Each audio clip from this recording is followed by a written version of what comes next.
नमस्कार, मैं आलोक कुमार आपका अपने यूट्यूब चैनल पर स्वागत करता हूं। आज हम लोग हिस्ट्री के अपने एक टॉपिक कला और संस्कृति के पार्ट नंबर 2 को पढ़ने वाले हैं। इसका पार्ट नंबर 1 जो है वो अपलोड कर दिया गया है। अगर आपने उसे नहीं देखा है तो जाकर देखिए। तो चलिए हम अपने इस पार्ट को यानी पार्ट नंबर 2 को स्टार्ट करते हैं और इनके क्वेश्चंस को सॉल्व करते हैं। क्वेश्चन बोल रहा है निम्न में से कौन सबसे प्राचीन है यानी कि सबसे पुराना है, अजंता, कुतुब मीनार या ताजमहल या खजुराहो। तो सबसे पुराना जो आपका है वो है अजंता है, ऑप्शन नंबर ए। और ये आपका बना था दूसरी शताब्दी में। कब बना था? दूसरी शताब्दी में। कुतुब मीनार आपका बना था 1192 में। ठीक है, तो सबसे पुराना आपका अजंता है। अजंता जो आपका है वो गुप्त कालीन है, यानी गुप्त के शासनकाल में बना था। अजंता गुफाओं का निर्माण दूसरी शताब्दी ईसा पूर्व से छठी शताब्दी ईस्वी के बाद के बीच वाकाटक सम्राट हरिसेन के शासनकाल में किया गया था। ठीक है, यह गुफा महाराष्ट्र के औरंगाबाद जिले में स्थित है और इसमें 30 चट्टानों को काटकर बनाए गए बौद्ध गुफा स्मारकों का एक समूह है। क्लियर है? अजंता की गुफाओं का निर्माण दूसरी शताब्दी ईसा पूर्व से शुरू हुआ और लगभग 7वीं शताब्दी ईस्वी तक जारी रहा। और गुप्त काल जो है आपका 5वीं और 6ठी शताब्दी ईस्वी के दौरान अजंता की कई बड़ी गुफाएं जोड़ी गई थी, जिसमें से गुफा नंबर 16 और गुफा नंबर 17 जो है ये विशेष रूप से क्या है, गुप्तकालीन है। इसीलिए आपका इसका जो बताया गया था कि अजंता जो है वो गुप्तकालीन मंदिर है, क्योंकि इसमें इन्होंने दो गुफाएं जोड़ी थी, 16 और 17। कुतुब मीनार जो आपका है वो सल्तनत कालीन है। सल्तनत काल में जो बना था उस समय का ये कुतुब मीनार है और यह मीनार 73 मीटर ऊंची है। इसका निर्माण 1192 में कुतुबुद्दीन ऐबक ने शुरू करवाया था। कुतुब मीनार का निर्माण दिल्ली में मुस्लिम प्रभुत्व का जश्न मनाने के लिए किया गया था, जो दिल्ली के अंतिम हिंदू शासक हेमू विक्रमादित्य की हार के बाद हुआ था। क्लियर है? जो अंतिम हिंदू शासक थे हेमू, उनके हार के उपलक्ष्य में कुतुब मीनार बनाया गया था। और इस मीनार का जो निर्माण है वो लाल बलुआ पत्थर और संगमरमर से किया गया है और यह 5 मंजिला है, जिसके प्रत्येक मंजिल पर उभरी हुई बालकनियां हैं। क्लियर है? तीसरा आपका है ताजमहल। ताजमहल जो है वो मुगल कालीन है, इसके बारे में सभी जानते ही हैं। ताजमहल का निर्माण शाहजहां ने 1631 में, कब? 1631 में अपनी पत्नी मुमताज महल की याद में करवाया था, जिनकी मृत्यु उसी वर्ष यानी 1631 में 17 जून को उनके 14वें बच्चे गौहरा बेगम को जन्म देते समय हो गई थी। क्लियर है? 14वें बच्चे को जन्म देते समय हो गई थी और उन्हीं की याद में मनाया जाता है, बनवाया गया था। खजुराहो जो है वो राजपूत कालीन है, राजपूत काल के शासन में बनवाया गया था। खजुराहो जो है जिसमें मूल रूप से 85 मंदिर हैं। ये आपका है मध्य प्रदेश के छतरपुर जिले में स्थित चंदेल राजपूत शासकों द्वारा निर्मित एक मंदिर का समूह है। इस मंदिर का निर्माण 950 ईस्वी से 1050 ईस्वी के बीच में हुआ था। कब हुआ था? 950 से 1050 ईस्वी के बीच में हुआ था। हिंदू और जैन मंदिरों के इन सेटों को आकार लेने में लगभग 100 साल लग गया था, यानी इस मंदिर को बनवाने में आपको लगभग 100 साल लग गए थे। नेक्स्ट क्वेश्चन है तक्षशिला विश्वविद्यालय कहाँ पे स्थित था? बिहार में था? नहीं। मध्य प्रदेश में नहीं। उत्तर प्रदेश में नहीं। तो इनमें से कौन सा हो जाएगा? कोई नहीं। ठीक है, ये तक्षशिला जो आपका है ये अभी पाकिस्तान में था। कहाँ था? पाकिस्तान में। तक्षशिला पश्चिमी पंजाब के रावलपिंडी, जो कि अब पाकिस्तान में है, से उत्तर पश्चिम में 20 मील की दूरी पर सराय कला नामक रेलवे स्टेशन के समीप है। ठीक है, पश्चिमी पंजाब रावलपिंडी में। ठीक है, प्राचीन काल में यह तक्षशिला जो था वो गांधार महाजनपद की राजधानी थी और तक्षशिला की ख्याति बौद्धिक केंद्र के रूप में सर्वाधिक थी। किस केंद्र के रूप में थी? बौद्धिक केंद्र के रूप में थी। बंगाल का प्राचीन नाम क्या था? तो बंगाल का प्राचीन नाम जो था वो गौड़ था। क्या था? गौड़ था, ऑप्शन सी। ये कामरूप जो है आपका ये असम का नाम था। कामरूप असम का प्राचीन नाम था। हेनसांग और वाणभट्ट के अनुसार बंगाल का प्राचीन नाम गौड़ देश था। ठीक है, हेनसांग और वाणभट्ट के अनुसार कहा जाता है कि इस प्रदेश में प्रचुर मात्रा में गुड़ का निर्यात होने के कारण इसे गौड़ कहा जाता था। 9वीं 10वीं शताब्दी में यहाँ पाल वंश का शासक था। ठीक है, गौड़ में किसका था? बंगाल में 9वीं 10वीं में पाल वंश का शासक था। सेन वंश के शासनकाल जो कि 12वीं शताब्दी में बंगाल की राजधानी जो थी वह लखनौती थी। सेन वंश के शासनकाल में बंगाल की राजधानी कहाँ थी? लखनौती थी। और हर्ष का अगर समकालीन राजा पूछा जाए तो वो शशांक गौड़ नरेश था। शशांक गौड़ किसका समकालीन था? तो हर्ष का समकालीन था। कोणार्क मंदिर का निर्माण कब किया गया है? तो कोणार्क मंदिर का निर्माण जो किया गया है वो किया गया है 1245 एडी में, यानी ऑप्शन नंबर ए। कब किया गया है? 1245 एडी में। उड़ीसा स्थित कोणार्क सूर्य मंदिर सूर्य देवता को समर्पित है। नाम से क्लियर है? जो सामान्यतः काले पैगोड़ा के नाम से भी जाना जाता है। कोणार्क मंदिर को हम लोग काले पैगोड़ा के नाम से भी जानते हैं। इस मंदिर का निर्माण 13वीं सदी के गंग शासक नरसिंह देव प्रथम ने करवाया था। ठीक है, किसके शासक थे वो?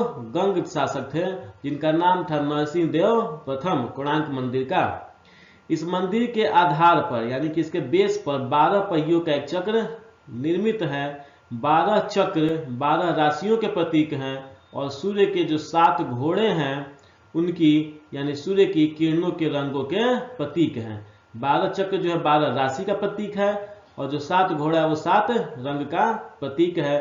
तो ये आपका कोणार्क मंदिर का पूरा डिटेल्स है। पुरातन भारतीय विश्वविद्यालय के अवशेष कहाँ पाए जाते हैं? यानी अवशेष जो है सबसे पुराना विश्वविद्यालय का वो आपका कहाँ पे है? तो ये तो बहुत आसान क्वेश्चन है। ये आपका है नालंदा में, ऑप्शन नंबर ए।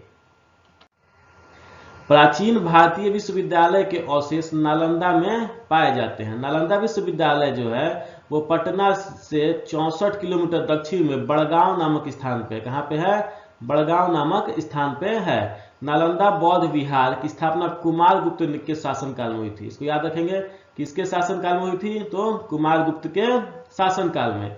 बाद में पाल वंश के शासकों ने विक्रमशिला के विश्वविद्यालय की ओर अधिक ध्यान देना प्रारंभ किया, इसलिए जो नालंदा का जो वैभव था वो कम हो गया। तो विक्रमशिला का किसका संरक्षण प्राप्त था? तो पाल वंश का। ये भी आप ध्यान देंगे। क्लियर आता? नेक्स्ट क्वेश्चन है बोध गया में प्रसिद्ध महाबोधि मंदिर। ठीक है, ये आप देख रहे हैं, ये आपका क्या है? महाबोधि मंदिर है। तो महाबोधि मंदिर किस शासक ने बनवाया था? जो बोध गया का महाबोधि मंदिर है वो किसने बनवाया था? तो वो बनवाया था आपका अशोक ने। किसने? अशोक ने, ऑप्शन नंबर डी। बोध गया स्थित प्रसिद्ध महाबोधि मंदिर का निर्माण प्रसिद्ध मौर्य शासक अशोक द्वारा 3री शताब्दी ईसा पूर्व में कराया गया था। कब कराया गया था? 3री शताब्दी ईसा पूर्व में। महाबोधि मंदिर बोध गया के उसी स्थान पर निर्मित है जहां भगवान बुद्ध को ज्ञान की प्राप्ति हुई थी।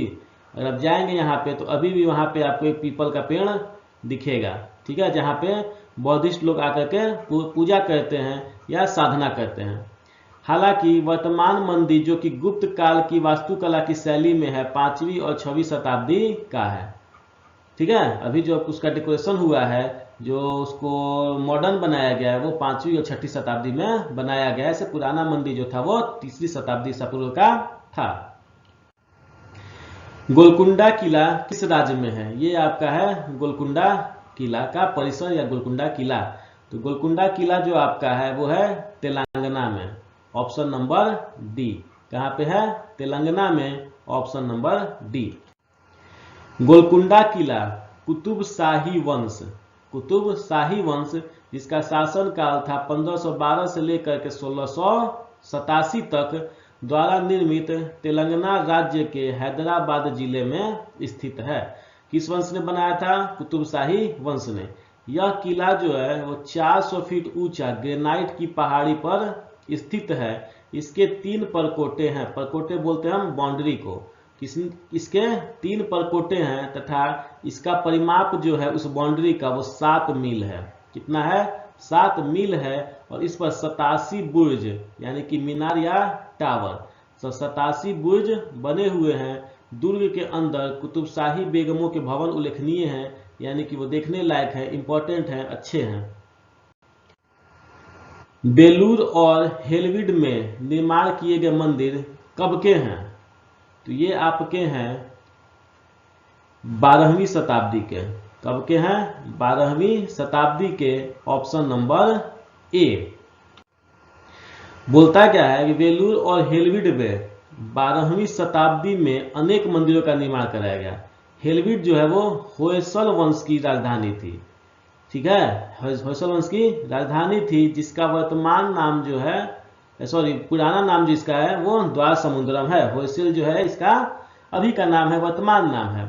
यह कर्नाटक के 2 जिले में स्थित है। होयसल जो है वो कर्नाटक के, सॉरी हेलविड जो है कर्नाटक के 2 जिलों में स्थित है। यहाँ स्थित मंदिरों में हेलविड का होयसलेश्वर मंदिर और बेलूर का चेन्नाकेशव मंदिर विख्यात है। यहाँ पे 2 मंदिर हैं, एक हेलविड में है और उस मंदिर का नाम है होयसलेश्वर मंदिर, और दूसरा है बेलूर में और बेलूर का नाम है चेन्नाकेशव मंदिर। जो होयसल नरेश है विष्णुवर्धन, ठीक है, विष्णुवर्धन ने ही होयसलेश्वर मंदिर बनवाया था। हेलविड में निम्नांकित के द्वारा भव्य मंदिर बनवाया गया था। किसके द्वारा? तभी हमने पढ़ा है कि हेलविड में जो मंदिर बना था वो बना था किसके द्वारा? होयसल वंश के द्वारा। Option number B. अजंता गुफाओं का निर्माण किया गया है। हमने पीछे देखा इसको, अजंता गुफाओं का निर्माण किया गया कब? गुप्त काल में। ठीक है, मेनली इसलिए क्योंकि यहाँ पे 2 गुफा बना था, 16 और 17। 16 नंबर और 17 नंबर जो गुफा है वो गुप्त काल में बना था, इसलिए इसका आंसर हो जाएगा गुप्त काल। ऐसे ये लंबा टाइम पीरियड में बना था। अजंता की गुफाएं बौद्ध धर्म से संबंधित हैं। यहाँ महाराष्ट्र के औरंगाबाद जिले में 2वीं शताब्दी ईसा पूर्व से 7वीं शताब्दी ईसा पूर्व तक था। अजंता में कुल 29 गुफाएं हैं, जिसमें से वर्तमान में 6 ही गुफा जो है वो शेष है। कौन कौन सा? पहला, दूसरा, 9, 10, 16 और 17 शेष हैं, और यही 16, 17 जो है वो आपका गुप्तकालीन गुफा है। अजंता की गुफा में बनी मूर्तियां क्या दर्शाती हैं? तो अजंता की गुफा में बनी मूर्तियां भगवान बुद्ध व उनका जीवन वृत्त यानी उनके जीवन की कहानी को दर्शाती हैं। Option number B. बीजापुर का गोल गुंबद मकबरा किससे संबंधित है? तो बीजापुर का गोल गुंबद मकबरा जो है वो आदिल शाह से संबंधित है, और इन्होंने ही ये मकबरा बनवाया था। बीजापुर का गोल गुंबद मकबरा बीजापुर के आदिल शाही राजवंश सुल्तान मोहम्मद आदिल शाह ने बनवाया था। गोल गुंबद कर्नाटक राज्य, कहा? कर्नाटक राज्य के बीजापुर शहर में स्थित आदिल शाही वंश के 7वें शासक आदिल शाह और उनकी 2 पत्नियों का मकबरा है। यही मैंने बताया कि किसका किसका? आदिल शाह और उनकी 2 पत्नियों का मकबरा है। इस मकबरे का जो निर्माण है वो 1626 ईस्वी में शुरू हुआ था और जा करके 1656 ईस्वी में पूरा हुआ था, यानी कि पूरे के पूरे 30 साल इसको लगे थे बनवाने में। निम्न में से कौन सा सुमेलित नहीं है? ठीक है, तो ये आपका पांडे जो है बेलूर, ये आपका सुमेलित नहीं है। होयसल का द्वार समुद्र हमने पीछे देखा सही है। यादव का देवगिरी और काकतीय का वारंगल तीनों सही है। पांडे जो है उसका बेलूर सही नहीं है। इसका जो था वो था मदुरै। कौन था? पांडे का मदुरै। यहाँ लिखा हुआ पांडे का राजधानी मदुरै, बाकी सब सही था। होयसल का द्वार समुद्रम, यादव का देवगिरी और काकतीय का वारंगल, ये इनके राज्यों के राजधानियां थी। अंकोर वाट कहाँ पे स्थित है? अंकोर वाट जो मंदिर है वो आपका कहाँ स्थित है? ये देखिए, ये अंकोर वाट का परिसर है और ये बीच में आपका ये मंदिर है। तो अंकोर वाट मंदिर जो है आपका वो कंबोडिया में स्थित है, यानी option number D. Angkor Wat Cambodia में स्थित है। यहाँ का विष्णु मंदिर जिसका निर्माण 1125 ईस्वी में हुआ है, कंबोडिया यानी कंबुज के शासक सूर्यवर्मा द्वितीय द्वारा कराया गया है। यह एक विष्णु मंदिर है जिसका निर्माण सूर्यवर्मा द्वितीय ने किया है 1125 ईस्वी में। अंकोर वाट को भगवान विष्णु के मंदिर के रूप में बनाया गया है, लेकिन बाद में इसे बौद्ध मंदिर में बदल दिया गया है। यानी जब वो प्राचीन में बना था जिस समय, उस समय विष्णु के मंदिर के रूप में बना था, लेकिन इसको बाद में बदल करके बौद्ध मंदिर बना दिया गया है। यह 12वीं शताब्दी के अंत में बौद्ध मंदिर में परिवर्तित हो गया था। क्लियर है? ये बना था का 1125 में, यानी 12वीं शताब्दी के शुरू में, और 12वीं शताब्दी के अंत में ही इसको बौद्ध मंदिर के रूप में परिवर्तित कर दिया गया था। किसमें लगभग 100 गुफाएं हैं? ठीक है, अजंता में, एलोरा में, कन्हेरी में या खजुराहो में। तो कन्हेरी में आपकी 100 से अधिक गुफाएं हैं। ठीक है, ये आपका कन्हेरी गुफा का ये स्टार्टिंग पॉइंट है। अंदर में जाइएगा तो आपको गुफा दिखेगा। महाराष्ट्र में मुंबई से लगभग 200 मील उत्तर में कन्हेरी नामक गुफाओं का एक विशाल समूह है। अनेक वर्षों तक इन गुफाओं में बौद्ध भिक्षुओं का निवास रहा था। ये 8वीं और 9वीं शताब्दी की हैं, यानी 8वीं और 9वीं शताब्दी में इन्हें बनाया गया था। यहाँ पर बुद्ध की 2 भीमकाय प्रतिमाएं एवं बोधिसत्व और लोकितेश्वर की एक खड़ी प्रतिमा है। ठीक है, बुद्ध की 2 प्रतिमा है और एक बोधिसत्व और लोकितेश्वर की एक खड़ी हुई प्रतिमा है। कन्हेरी गुफाओं का नाम कृष्णगिरी से लिया गया है, जिसका अर्थ होता है काला पहाड़। कहां से लिया गया है? कृष्णगिरी से लिया गया है, जिसका अर्थ होता है काला पहाड़। दिलवाड़ा के जैन मंदिरों का निर्माण किसने करवाया था? ये आपका जो है वो दिलवाड़ा का जैन मंदिर है, और इसका निर्माण जो करवाया था वो करवाया था आपका चालुक्यों ने। किसने? चालुक्यों ने। Option number C. चालुक्य राजाओं के काल में, जो कि 941 से 1240 ईस्वी तक चला था इनका काल, गुजरात के अनहिलवाड़ तथा राजस्थान के आबू पर्वत पर अनेक भव्य मंदिरों का निर्माण करवाया गया। ठीक है, गुजरात के अनहिलवाड़ पर तथा राजस्थान के आबू पर्वत पर। आबू पर्वत पर 2 प्रसिद्ध संगमरमर के मंदिर हैं, जिन्हें दिलवाड़ा का जैन मंदिर कहते हैं। कितने मंदिर यहाँ पे? 2 मंदिर हैं, यानी राजस्थान में। पहले में आदिनाथ की मूर्ति है तथा दूसरे मंदिर में तेजपाल कहा जाता है। ठीक है, उनकी मूर्ति है। तो पहला मंदिर जो था जिसमें आदिनाथ की मूर्ति है का निर्माण भीमदेव प्रथम के मंत्री विमल शाह ने करवाया था। ठीक है, आदिनाथ का जिसमें मूर्ति है जिस मंदिर में, उसका निर्माण करवाया था किसने? विमल शाह में, जो कि मंत्री थे भीमदेव प्रथम के। गुलबर्गा इनमें से किस राज्य में स्थित है? तो गुलबर्गा आप में स्थित है कर्नाटक में। गुलबर्गा जो स्थित है वो कर्नाटक में। Option number C. ईसा की 3री सदी में जबकि हुड़ों के आक्रमणों ने रोमन साम्राज्य को समाप्त कर दिया था, ठीक है, भारतीय व्यापारी अधिकाधिक किस पर निर्भर रहते थे? तो ये आपका निर्भर रहते थे दक्षिण पूर्व एशियाई व्यापार पर। किस पर? दक्षिण पूर्व एशियाई व्यापार पर। Option number C. तिरुपति मंदिर अवस्थित है कहाँ? ये तो सबको याद होगा। तिरुपति जो मंदिर है वो आपका अवस्थित है आंध्र प्रदेश में। Option number B. खजुराहो के मंदिर किसके शासनकाल में बनाए गए थे? तो खजुराहो के मंदिर बनाए गए थे आपके चंदेल शासक के काल में। किसमें? चंदेल शासक के काल में। प्रसिद्ध खजुराहो की गुफा स्थित है कहाँ पे? तो खजुराहो की गुफा जो स्थित है वो आपका स्थित है मध्य प्रदेश में। अब बनवाया गया था किसके द्वारा? चंदेल के द्वारा। चार मीनार स्थित है कहाँ? ये देखिए आपका ये चार मीनार है। जो चार मीनार है वो आपका स्थित है हैदराबाद में। और आपको ये भी पता होना चाहिए हैदराबाद जो है वो किस राज्य के अंदर है? तो वो अब है तेलंगाना के अंदर। पहले आंध्र प्रदेश के अंदर था, लेकिन थोड़ा सा इसको याद रखिए अब है तेलंगाना के अंदर। चार मीनार हैदराबाद तेलंगाना में मूसी नदी के पूर्वी तट पर स्थित है। इसे मुहम्मद कुली कुतुब शाह द्वारा, चार मीनार किसने बनाया था? कुली कुतुब शाह द्वारा 1591 ईस्वी में बनाया गया था और इसकी ऊंचाई जो है वो 180 फुट है। महाबलेश्वर अवस्थित है कहाँ पे? ये महाबलेश्वर है और महाबलेश्वर जो आपका है वो स्थित है महाराष्ट्र में। महाबलेश्वर कहाँ स्थित है? महाराष्ट्र में। Option number B. Mahabaleshwar Sahyadri पर्वतमाला, जो सह्याद्री पर्वत है वहां पे भारत के महाराष्ट्र राज्य के सतारा जिले में स्थित है। यह पश्चिमी घाट की पहाड़ियों में लगभग 4500 फीट यानी कि 1438 मीटर की ऊंचाई पर स्थित है। यह झील तथा सुंदर बाग है। यहाँ पे क्या है? झील तथा बाग है। यह घूमने वाला स्थान है। पुष्टि मार्ग के दर्शन की स्थापना किसने की थी? तो पुष्टि मार्ग के दर्शन की स्थापना की थी वल्लभाचार्य ने। Option number D. किसने? वल्लभाचार्य ने। पुष्टि मार्ग के दर्शन की स्थापना वल्लभाचार्य ने की थी।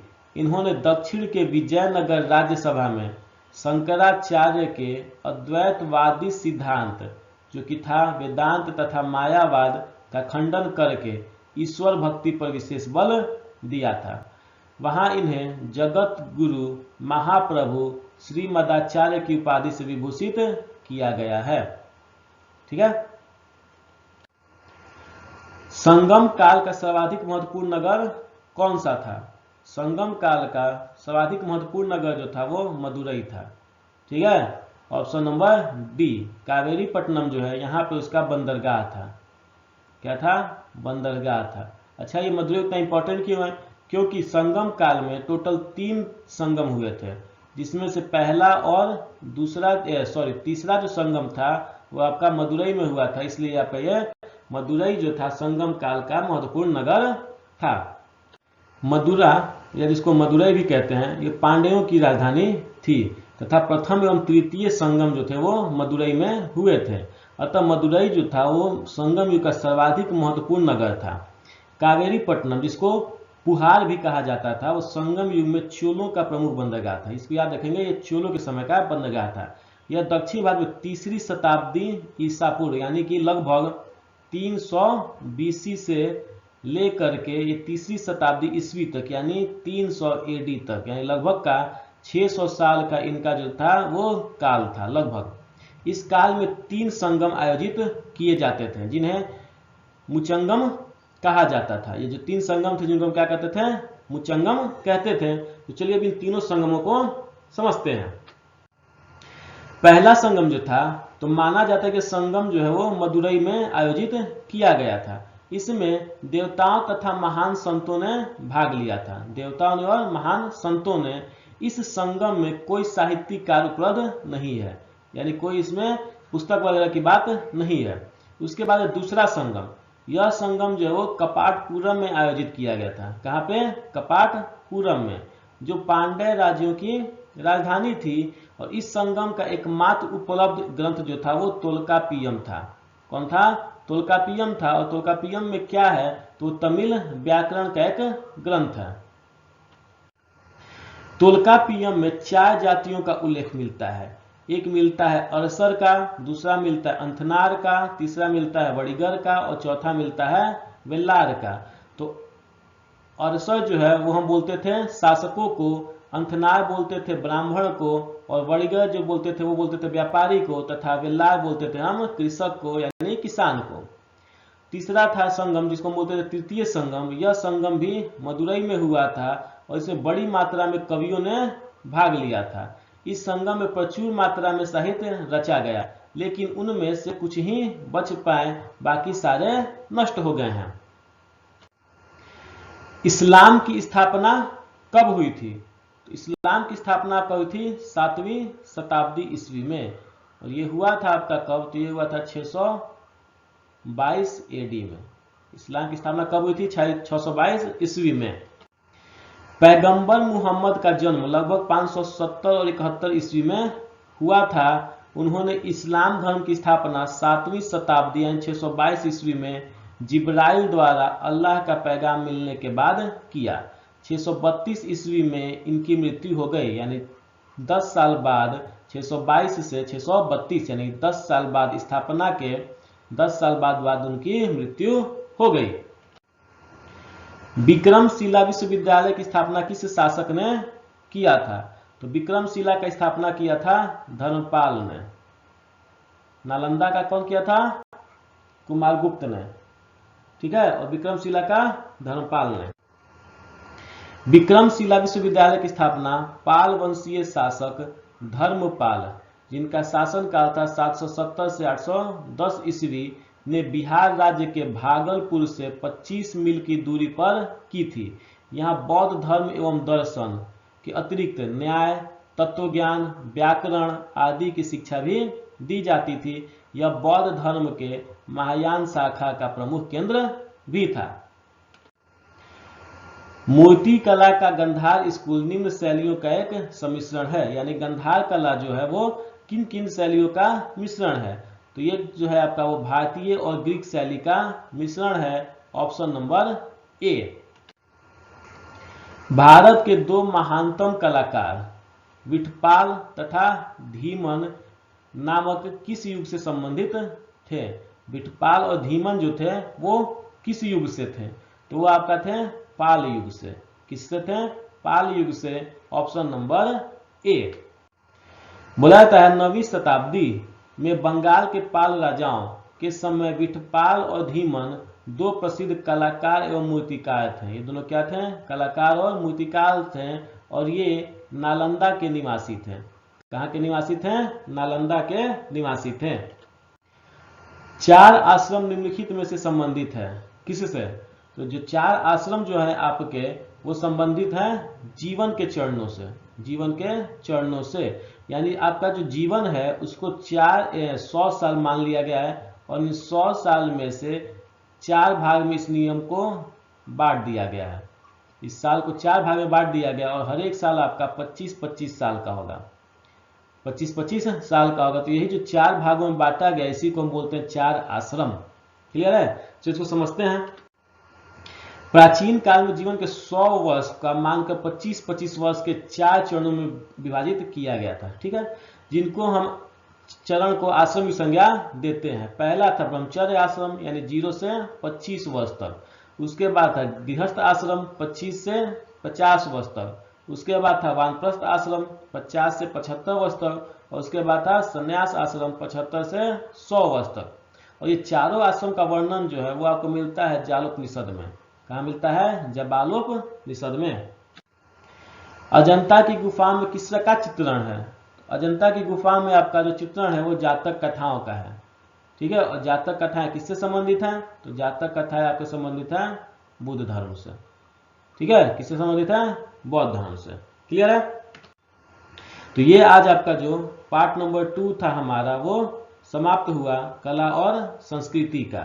ठीक है, तो ये वीडियो आपको कैसा लगा कमेंट सेक्शन में जरूर बताइएगा। अगर ये आपको अच्छा लगा है तो इसे लाइक, सब्सक्राइब और शेयर जरूर करें। तो मिलते हैं आपसे अगली वीडियो में, तब तक के लिए धन्यवाद। Bye bye, take care.